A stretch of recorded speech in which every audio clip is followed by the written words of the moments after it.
السلام عليكم ورحمة الله وبركاته. إلى النبي صلى الله عليه وسلم وإلى آله وأصحابه وقرابته والتابعين وأرواح مشايخنا وأرواح آبائنا الفاتحة. أعوذ بالله من الشيطان الرجيم. بسم الله الرحمن الرحيم. الحمد لله رب العالمين الرحمن الرحيم إياك نعبد وإياك نستعين صراط الذين أنعمت عليهم.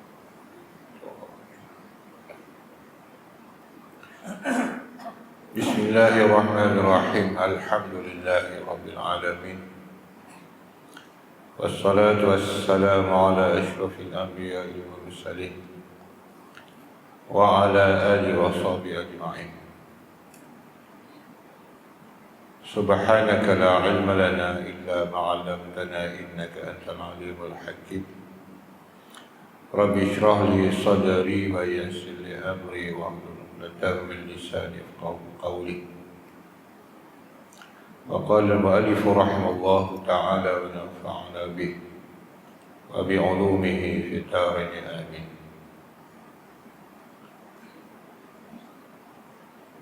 Dan kedelapan ke ada bawah lagi.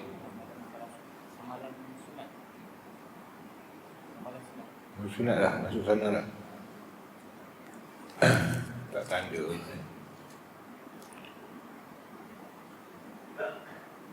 Tasyahud.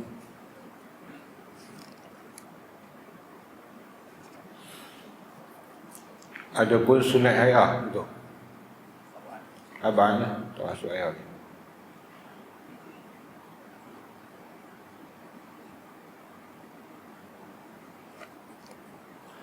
Okey. Dan sunat sembahyang ab'ad muka surat 9 baris ke-8 daripada atas kitab Jawi.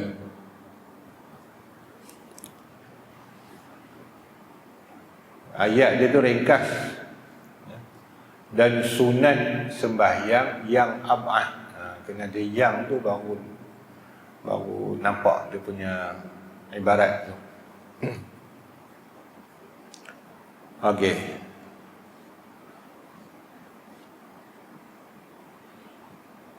Iaitu yakni yang dijabarkan dengan sujud sahwi. Sunatnya ada dua jenis. Sunat ada dua jenis. Satu sunat ab'ad, satu sunat hay'ah. Tuan kena perhati betul-betul ini.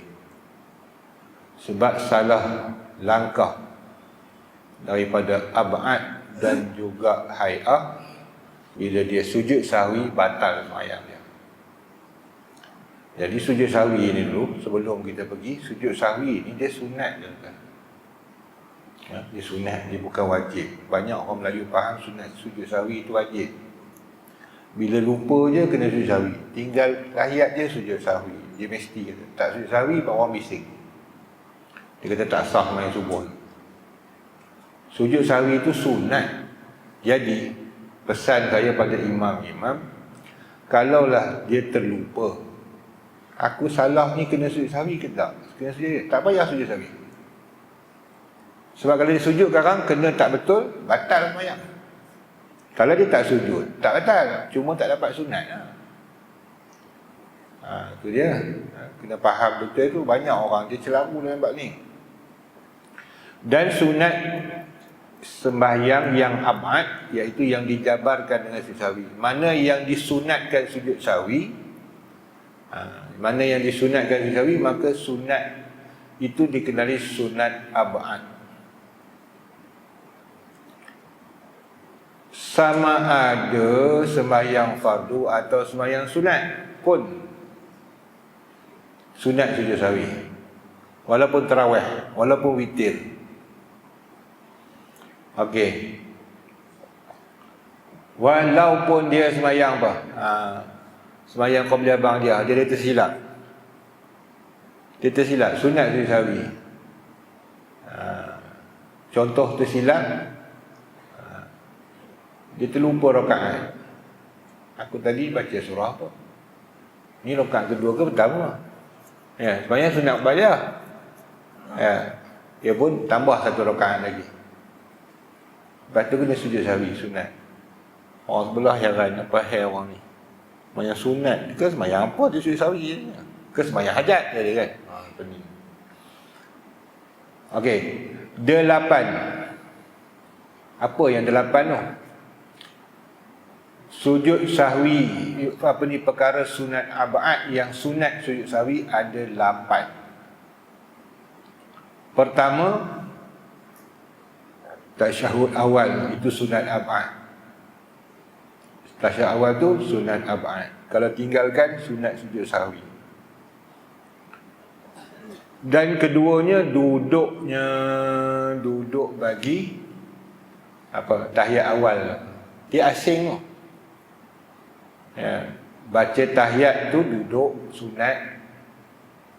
Baca tahiyat tu sunat, duduk masa baca pun sunat. Jadi 2 sunat. Sebab tu jadi 8. Sebenarnya tak sampai 8 pun. Dan ketiga, membaca qunut. Ya. Termasuk baca qunut tu berdiri masa qunut.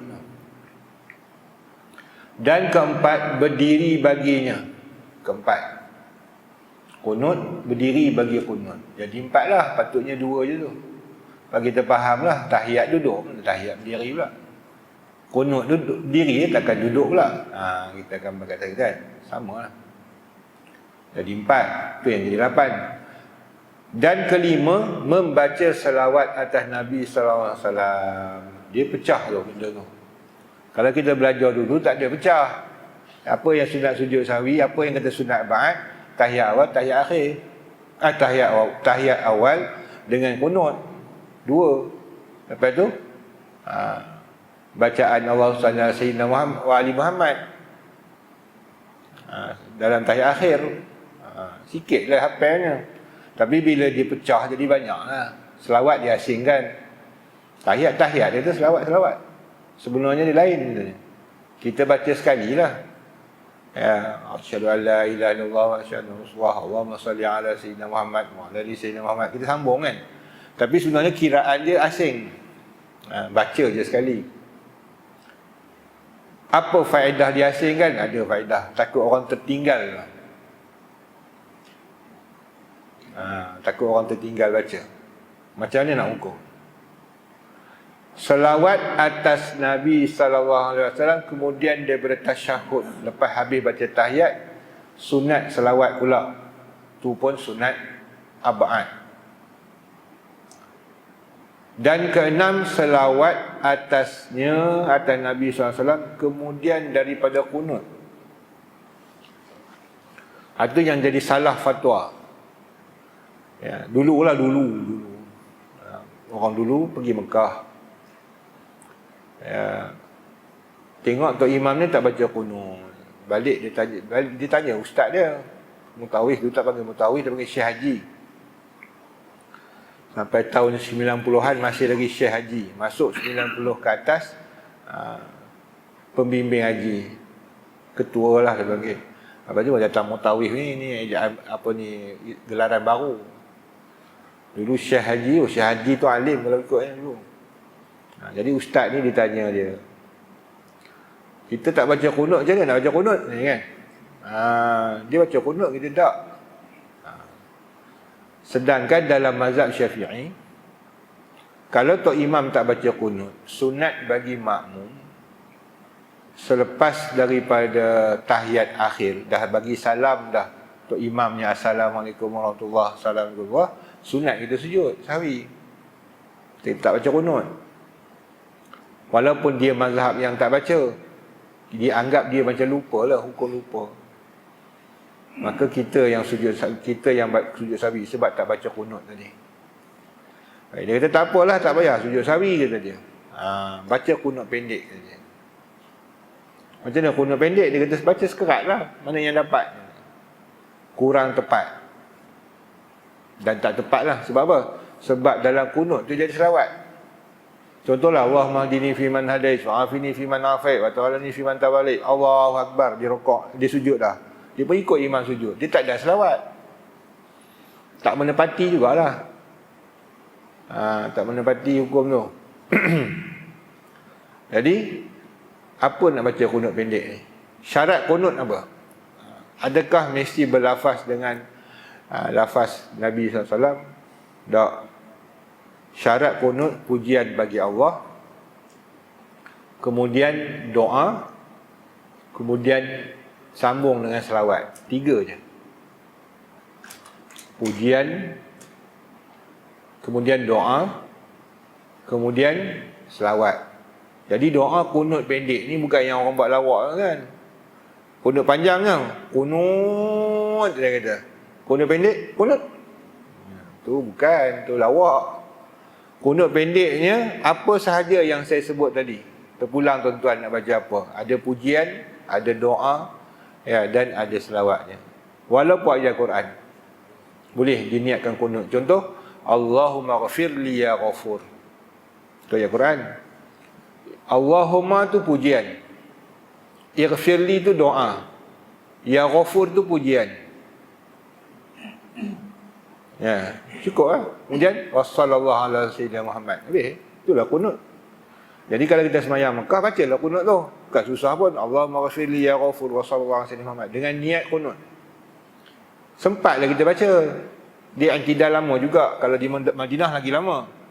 Kalau Mekah dia kurang sikit, tapi masih lagi lah sempat kita baca situ. Ya, supaya jangan kita dituntut di akhirnya untuk sujud sahwi. Itu nak mengelak pada tu. Okey, katakan dia baca kunut panjang.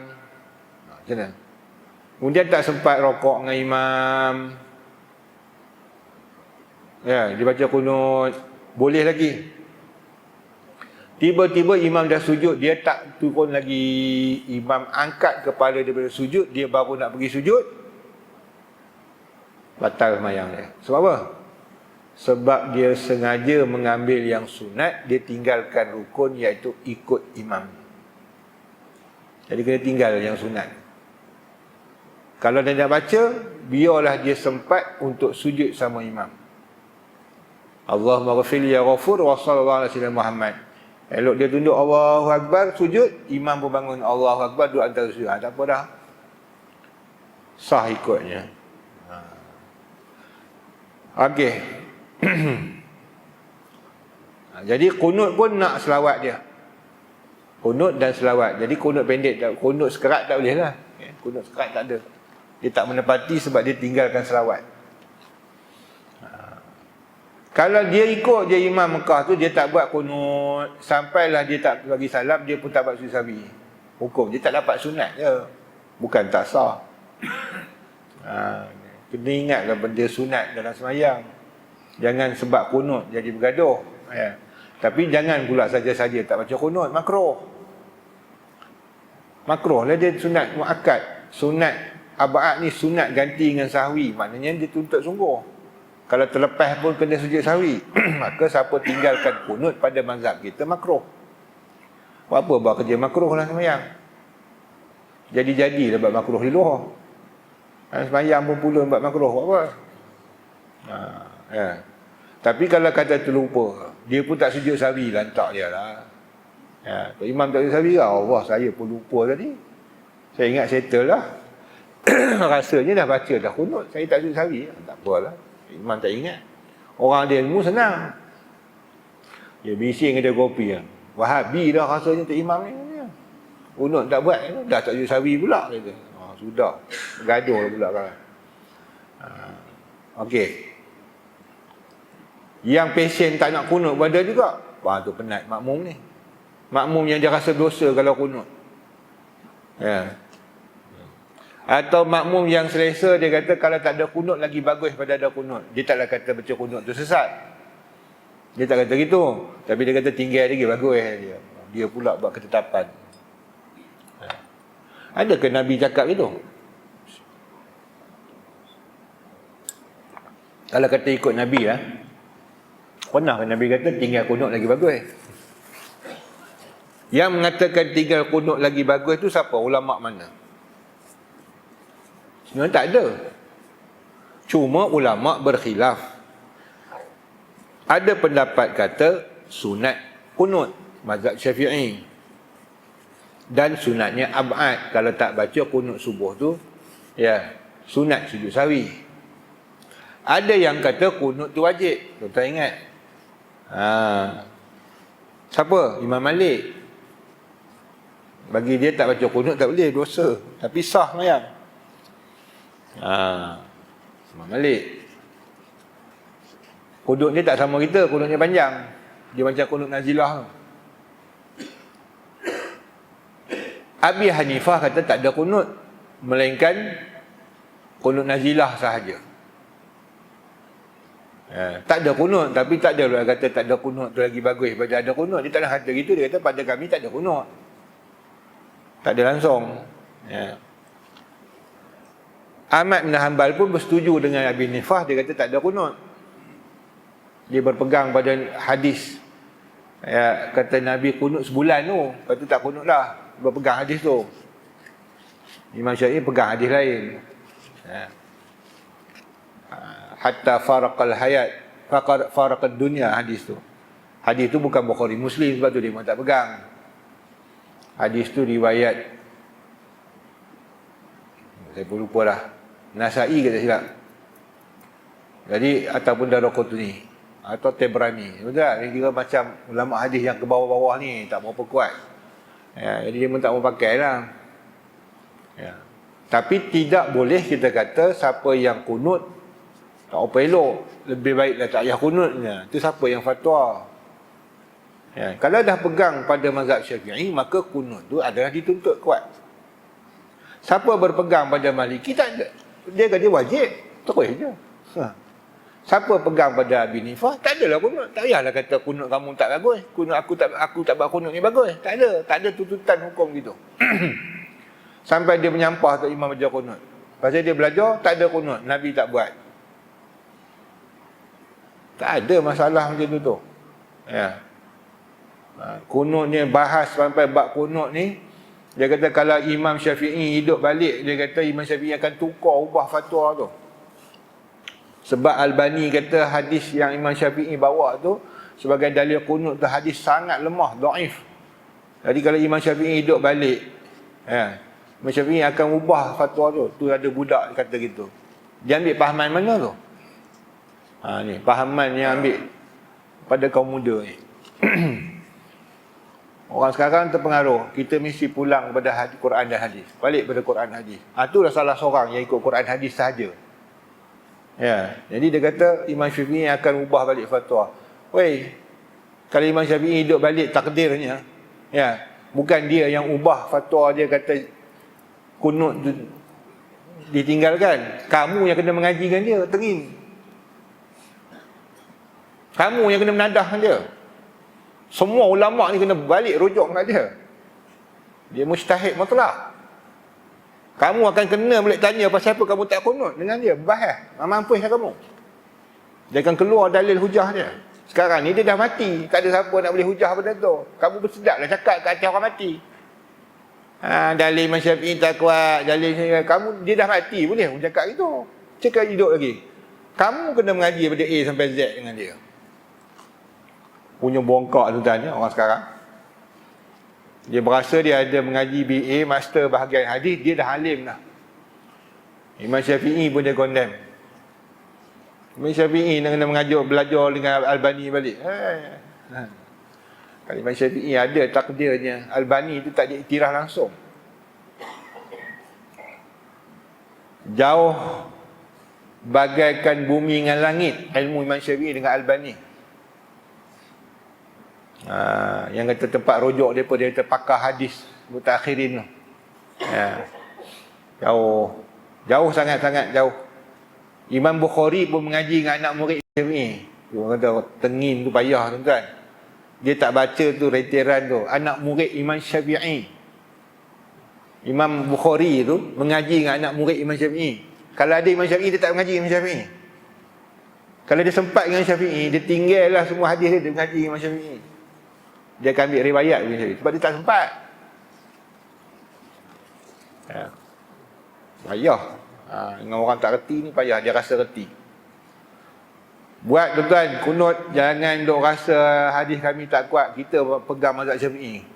Pertahanlah kami ulama-ulama Mesir, pensyarah-pensyarah kami, mereka mempertahankan hujah mazhab mereka sendiri. Perbahasan 4 mazhab, tapi dia akan kuatkan mazhab dia. Sebab kita nak amal dengan mazhab tu. Kalau dia pensyarah tu mazhab Maliki, dia akan kuatkan mazhab Maliki. Pasal apa Maliki kata macam ni, Hanafi ni. Dia kata tak, Maliki faham macam ni, dia akan hujahkan. Jadi kuat kaul dia. Kalau dia tengok dia tu mazhab Syafi'i, lagi tengok dia bagi hujah mazhab Syafi'i. Sebab orang yang ikut mazhab ni, dia bukan boleh alim semua. Macam kita lah, macam saya lah. Saya tahu dalam mazhab Syafi'i banyak macam mana dia hujah, macam mana dia cari dalil, macam dia istinbat. Hanafi macam mana dia kata, kita tak tahu. Tahu sikit-sikit je lah. Tak habis dia pun mengaji. Jadi sebab tu kita cenderung pada menguatkan mazhab kita. Jangan kita rasa tak boleh lah mazhab aku ni, tukar lah. Sebab ni aku tak ikut Syafi'i lah. Kenapa kamu nak berasa cuak? Rasa kecut perut pula nak ikut mazhab Syafi'i macam apa? Takut masuk neraka. Pelik lah orang sekarang berfatwa. Penat kita. Sini tak jadilah tuan. Tapi kalau tuan biar tak mengaji macam ni, esok jadilah. Kuala Lumpur dah merata dah tu. Yang Selangor hari ni strict. Strict sungguh nak mengajar tauliah, tak boleh tarik tauliah kau tu tarik je. Perak pun dah mula dah tak bagi tauliah dah, tak bagi orang luar masuk apa semua dah. Sekarang ni tengah pemutihan. Sebab apa? Sebab tamu macam ni lah. Masuk tu dia bukan nak mengajar betul dia nak cerita pasal ni tak boleh, ni bid'ah, tak boleh, ni bid'ah. Penat lah. Yang kedua sebab politik kan, jangan sentuh politik tadi orang marah. Dan ketujuhnya selawat. Solat tu mana selawat tu betul dia masuk solat. Solat tu satu, selawat tu banyak. Singular solat. Solawat tu plural. Jamak. Sunat selawat atas ahli keluarga pada tahiyat akhir. Tahiyat awal tak ada Allahumma salli ala Muhammad atau Allahumma salli ala Sayyidina Muhammad. Bangun terus, tak payah wa ala Sayyidina Muhammad, bukan tempat dia. Tempat dia tahiyat akhir. Dan ke-8 selawat atas ahli, kemudian daripada kunut pada Allahumma wa sallallahu ala Sayyidina Muhammad wa ala alihi wa sahbihi wa sallam. Itu kunut. Maka sekalian itu manakala ia meninggalkan satu dan satu-satunya, maka sunat dijabarkan dia dengan sujud sahwi. Berapa kali sujud sahwi? 2 sujud pada akhir sembahyangnya. Jadi ustaz kata dia tinggal kunut.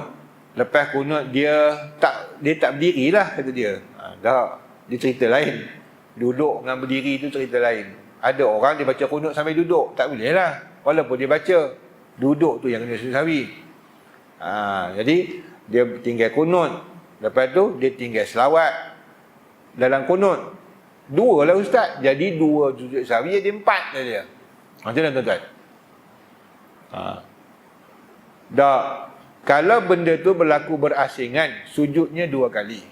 Kalau berlakulah benda tu bercampur pun, sujudnya 2 kali juga. Jangan buat 4 kali, batal sekarang. Cikgu. Dia kata tengok, dia kata sujud untuk setiap satu tu 2. Ya. Kalau berasing, satu je buat, mana kena 2 kali. Tapi kalau dia buat 2 ke 3 kali salahnya, 2 kali juga. Jangan sujud sampai ikut double juga. Okey, bila sujud sahwi dahulu daripada salam. Kalau tuan-tuan tanya, mana dia dalil sunat ab'ad? Kena sujud sahwi. Tu dia. Susah tu. Ya. Saya pun tak jawab pun. Ya, koklah keluar soalan gitu. Ya, mana dalilnya sujud sahwi untuk tinggalkan kunut? Mana dia dalil sujud sahwi sunat ketika tinggalkan tahiyat awal? Tuan-tuan tak tanya, mujurnya. Tidak, saya tutup kitab, saya balik. Saya pun tak tahu jawapan. Sebab dia qiyas. Dia tak ada satu hadis dalil kata tinggal tahiyat, ni kena sujud sahwi. Tak ada. Hukum datang dengan qiyas. Sujud sahwi ni dalil yang kuat pada sujud sahwi adalah hadis Zil Yadain. Setahu saya lah, saya pun tak mengaji hadis, saya mengaji fiqh. Ya, tapi kami diajar juga lah hadis-hadis berkaitan dengan hukum. Antara dalil yang saya tahu, ya, bukan yang dalam kitab berlambak lagi. Yang saya tahu, dalil kata sujud sahwi ni ada, iaitu dia panggil dalil Zil Yadain. Saya pernah sebut pada tuan-tuan. Hadis Zil Yadain dia panggil. Ya. Apa dia hadis Zil Yadain? Satu ketika Nabi SAW sembahyang zuhur. Ya, siapa jadi imam dia tahulah sembahyang zuhur ni panggil sembahyang cacor. Mak saya panggil sebut cacor. Dia celaru. Dia mari fikiran kita je lemah kot masa tu. Dia mari kacau. 4 ke 5, 4 ke 3. Tadi aku rakaat berapa? Ni rakaat berapa? Tu susah itu imam ni. Ya. Silap sekarang makmum marah. Tak cukup makmum marah. Lebih pun makmum marah. Ya, jadi Nabi SAW sendiri tersalah. Kalau orang mengaji dia faham. Dia reti. Dia tak gelabah. Yang tak mengaji dia gelabah. Nabi satu hari sembahyang zuhur. Tiba-tiba Nabi cukup 2 rakaat, Nabi bagi salam. Sahabat tak berani tanya tuan-tuan. Sebab Nabi, Abu Bakar diam, Sayyidina Umar diam. Adalah beberapa orang sahabat lagi diam, tak kata apa. Nabi dah habis sembahyang, bangun, duduk jauh daripada tempat tu. Itulah dalil tak wirid, dia mau pakai. Yang main tuan-tuan. Satu hadis tu jadi dalil semua. Kemudian Zil Yadain ni dia kata, ya Rasulullah, dia kata, Zil Yadain ni gelaran dia. Ya, tangan dia panjang, dia panggil. Zil tu makna empunya. Zil Yadain, orang yang punya tangan. Ya, macam orang lah kalau dagu dia panjang panggil itu dagu, din dagu, mat dagu. Macam dia panggil Zil Yadain, tu orang tangan. Apa dia? Tangan dia panjang. Dia tanya, ya Rasulullah, aqasarta salata am nasita? Kamu qasar semayang ke kamu lupa? Dia takut. Sahabat ni takut tanya sebab takut ada hukum baru. Semayang zuhur boleh buat 2 rakaat. Dia berdiam. Pakai diam. Zil Yadain ni orang lurus. Berani. Orang tangan panjang ni, orang tua saya kata tangan orang tangan panjang ni dia berani. Dia tanya, ya, kamu qasar ke kamu lupa? Nabi faham lah bila sebut qasar, maknanya tak zuhur patut 4 rakaat. Bila sebut qasar, maknanya 2. Nabi faham lah, kita yang tak faham. Bahasa hadis ni, kalau ulama' tak hurai, kita ni apa ni? Tapi Nabi faham, bahasa dia cakap tu berkias. Kamu qasar lah, maknanya 2 rakaat lah yang Nabi buat. Kalau kita panjang, ustaz, pasal apa ustaz buat 2 rakaat? Ustaz kasar ke? Kalau panjang cakap kita. Arab cakap ringkas je. Aqasar tak? Amnasita. Kamu qasar ke kamu lupa? Itu Nabi pun tak jawab. Nabi kata, betul ke kata Zil Yadain? Ya. Wahai Abu Bakar, betul ke Zil Yadain yang kata macam ni, aku tinggal 2 rakaat? Naam ya Rasulullah, dia kata. Abu Bakar pun jawab. Terus Nabi bangun, Nabi masuk semayang balik, Allahu Akbar, sambung 2 rakaat. Sambung tuan, bukan buat lain. Tapi bersyarat, nanti masuk dalam syarat-syarat semayang, jumpa kan. Ini cerita hadis dulu. Ya. Kemudian Nabi bagi salam. Saya nak kaitkan dengan salam dia, sujud sahwi itu bila? Nabi bagi salam. Lepas Nabi bagi salam, Nabi duduk. Kemudian Nabi sujud 2 kali. Situ keluar banyak hukum. Baik. Jadi hukum sana daripada hadis tu, tak faham fiqh daripada hadis. Susah ngaji hadis kan? Lepas tu ngaji fiqh senang. Ni sah, ni batal, ni tak boleh, ni tak boleh. Kalau hadis ni, satu hadis ni saya hurai tuan-tuan, makan masa dekat 15 minit kadang. Kalau saya nak hurai panjang lagi. Ya, jadi hadis itu pertama, Nabi pun lupa. Boleh berlaku terlupa. Nabi lupa tu bukan satu aib. Itu pada bidang ilmu tauhid dia ambil hukum situ. Terlupa Nabi itu tidak aib dan bukan benda yang merosakkan sifat kenabiannya. Tidak menggugurkan sifat maksum Nabi. Habis. Itu tauhid. Dari segi terlupa, adakah membatalkan sembahyang? Tidak. Mana dalil tidak? Nabi masuk balik sembahyang, Nabi tak mula daripada awal. Sambung balik sembahyang tu, tambah 2 rakaat je. Tu tandanya orang terlupa bagi salam, dia belum batal sembahyang sebab terlupa. Kedua. Baik. Bila Nabi dah bangun, ulama bahas itu. Adakah dengan semata-mata lupa kita bagi salam, lepas tu teringat balik, masuk balik sembahyang dah boleh dah? Tak. Ulama fiqh bahas pula satu muka surat situ. Dalam tengah-tengah hadis tu belum habis lagi, ulama dah bahas kat situ dah. Mana? Kalau tadi ni yang bagi salam, semua bagi salam. Ya.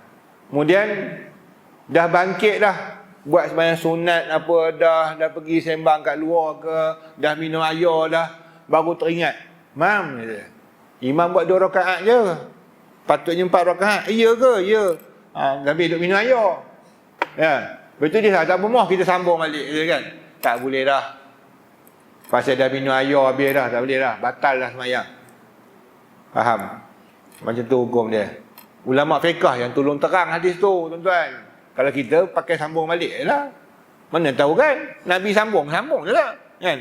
Sekarang siap balik rumah, patah balik, sambung balik. Tak boleh lah. Dah makan nasi apa semua, dah nak sambung balik. Tak boleh. Dah kentut pun tak boleh lah. Okay, itu pada perbuatan. Dipanggil putus hubungan sembahyang tu. Kalau bercakap macam mana? Nabi bercakap, tak batal ke Ustaz? Tak batal.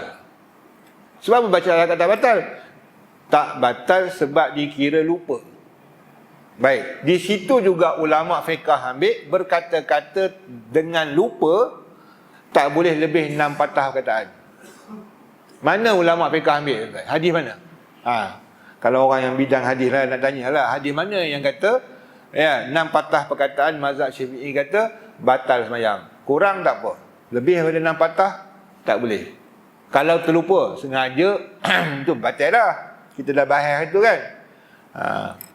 Hadis tadi ya.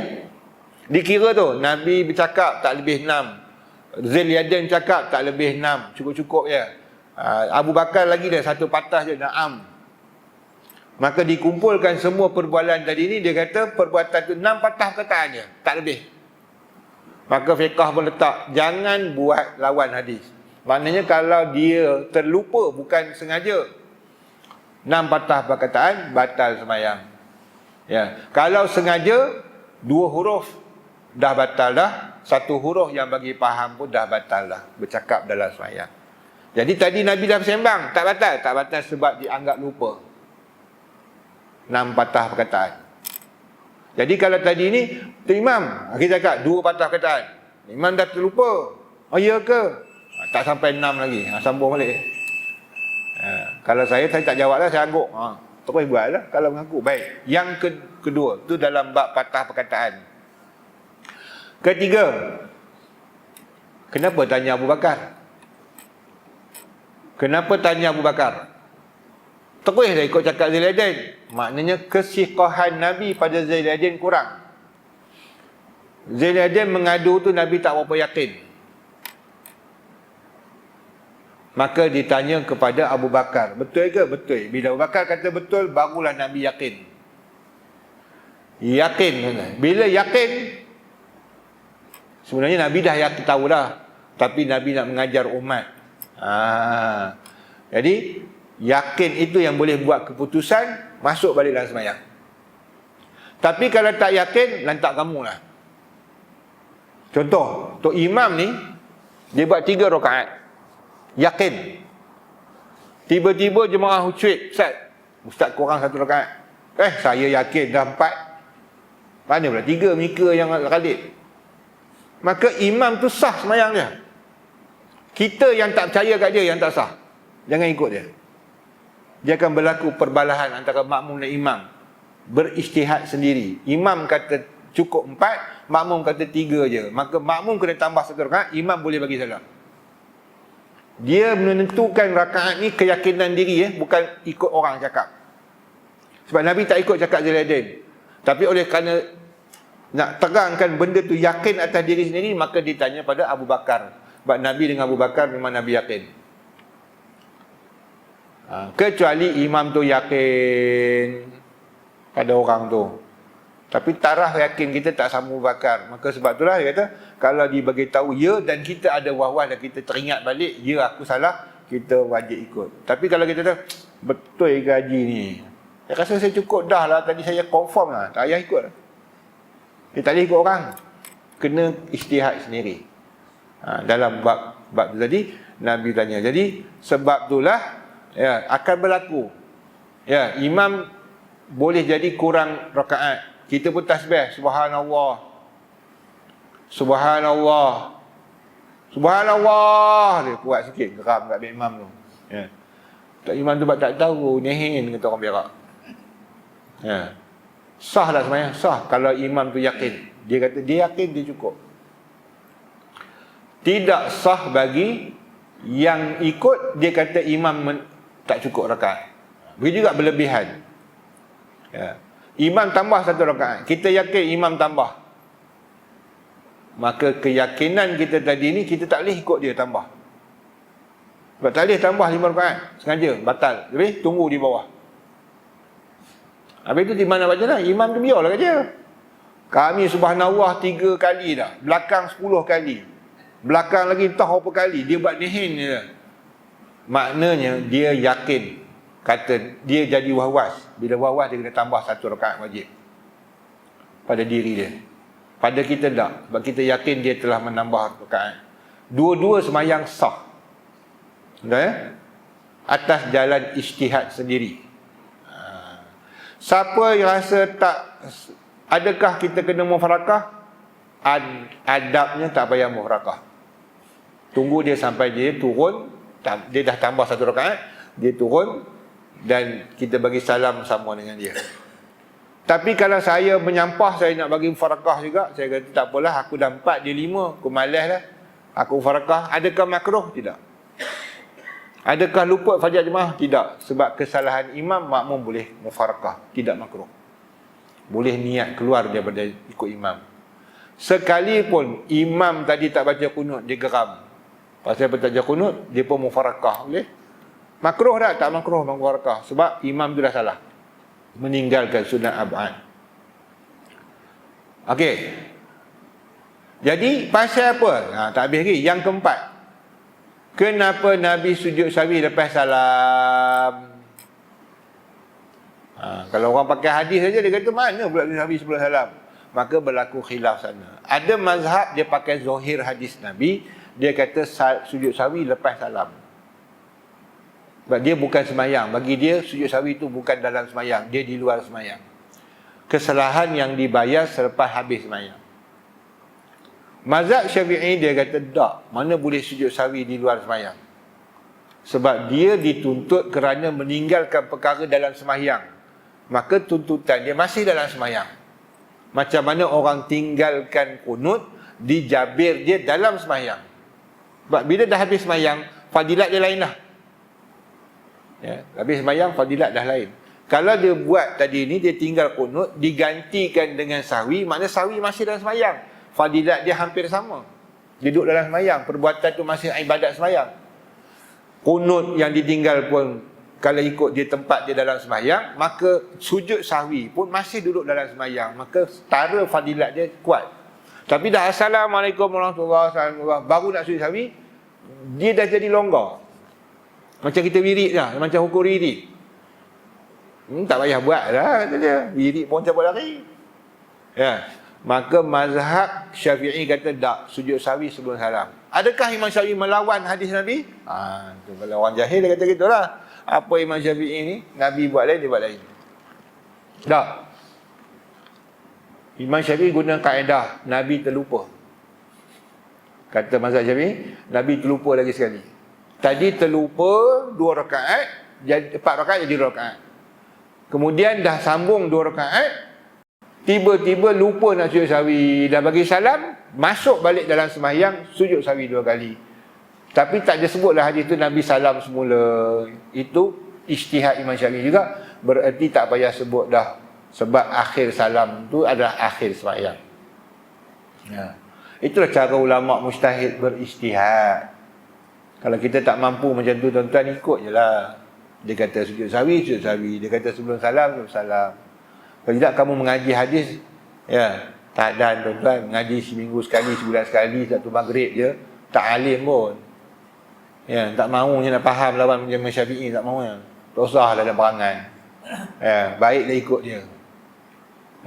Kawan mengaji tunggang tu menyelam, bangun menyelam, makan kurang, tidur kurang, bergaul dengan orang pun kurang, hafal tu hafal ni, ingat tu ingat ni, tulis tu ingat ni. Tiba-tiba kata Imam Syafi'i leceh, aku nak ikut lain, aku buat sendiri. Usahlah. Baiklah ikut Imam Syafi'i. Sebab dia punya fatwa ada hujah dia sendiri, yang kita tak mampu nak lawan dia. Okey, jadi dahulu pada salam. Saya nak kaitkan di sini sebab nanti tuan-tuan jumpa hadis tu, tuan kata pasal apa pula dia lepas salam? Nabi buat lepas salam pasal apa? Imam Syafi'i salam. Itu tadi. Macam mana nak faham? Kerana pandangan Imam Syafi'i, kalau dah habis salam dia bukan sembahyang. Buat apa nak diganti benda yang rosak dalam sembahyang di luar sembahyang? Mana boleh. Ganti ni, jabar ni, mana benda dalam sembahyang lagi lah. Okey, sesudah membaca selawat dan doa tasyahud. Siapa nak baca doa tasyahud, dia tak boleh sujud sahwi lagi. Baca dulu doa tasyahud. Dia punya aturan itu. Okey, apa doa tasyahud? Ya muqallibal qulub sabil qalbi ala dinik tu antara dia lah. Jadi dia baca bila? Mana nak pilih? Okey, sekarang ni dia tahiyat awal. Dia ni nak tinggal kunut. Dia tinggalkan kunut. Tiba-tiba dia kata takut sujud sahwi. Ni sekarang terlupa Ustaz, kan? Dia pun habis sujud pertama, sujud, duduk antara dia sujud, rakaat akhir. Sujud yang kedua, bangun, dia tak baca tahiyat lagi, dia sujud lagi 2 kali. Atas alasan sujud sahwi. Lepas tu baru dia baca tahiyat. Sah ke dia sujud sahwi dia? Tidak sah. Habis, silap-silap batal sembahyang dia. Kenapa? Kerana dia buat sujud 4 kali. Sujud sahwi mesti habis tahiyat. Habis tahiyat awal, habis tu. Sampai selawat lah. Baru dia sujud sahwi. Baru dia bagi salam. Baik. Masanya asyhadu an la ilaha illallah wa asyhadu anna Muhammadar Rasulullah. Baca tahiyat. Allahumma salli ala Sayyidina Muhammad. Dah lah, cukup lah tu. Dia pun sujud sahwi. Satu Allah. Subhanaman la yanamu wa la yashu, dia baca. Bangun duduk. Dia masuk sujud balik lagi sekali sujud sahwi. Subhanaman la yanamu wa la yashu, punya duduk. Dia duduk, dia teringat. Oh, aku tak baca pun ya muqallibal qulub. Atau tak baca pun Allahumma salli ala Sayyidina Muhammad. Boleh tak baca lagi sekali? Tapi dah sujud sahwi dah. Tak boleh lah. Tak sunat lah. Sebab tempat dia sebelum sujud sahwi. Baca ya muqallibal qulub tu. Jadi kalau dah tertinggal terus lah. Tak payahlah baca. Bagi salam terus. Assalamualaikum warahmatullahi. Assalamualaikum warahmatullahi. Tak ada bacaan lagi lah selepas sujud sahwi. Walaupun benda tu tertinggal, benda sunat.